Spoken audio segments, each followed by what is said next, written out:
انا مش هغلط ولا عمري هغلط في حاجه. لا انت راجل محترم، اتفضل يا عم.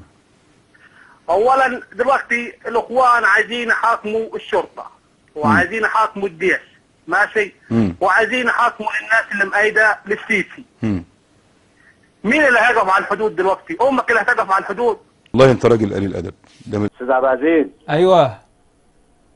انت سامعني يا استاذ عبد العزيز؟ انا سامعك، اتفضل. المسؤول عنه المحرضين والممولين انتوا وخطر يا خونه يا اولاد الكلب. طيب يا محترم يا قليل الادب، يا قليل الادب.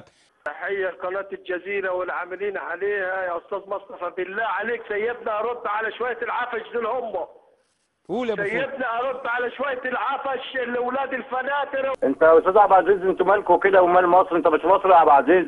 حتى انا امبارح حاولت اطلع شراب نفس لون الطقم مش لقيت خالص، لدرجه يا فندم اللي انا مشيت فرده وفرده لا مش ما اعرفش يا فندم. يعني لازم نشوف حل في الموضوع ده كده خلاص، كده مصري بتضيع.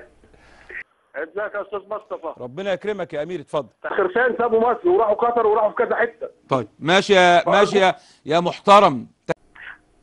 اللي هو واحد تبع الاخوان اللي ضرب ست من دور امه في وسط الناس اللي هم مسكوا يعني عساكر.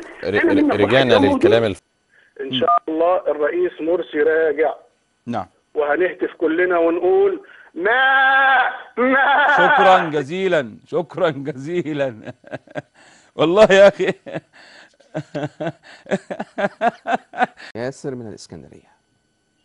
استاذ سالم، ازيك يا استاذ سالم؟ اهلا بيك يا استاذ ياسر.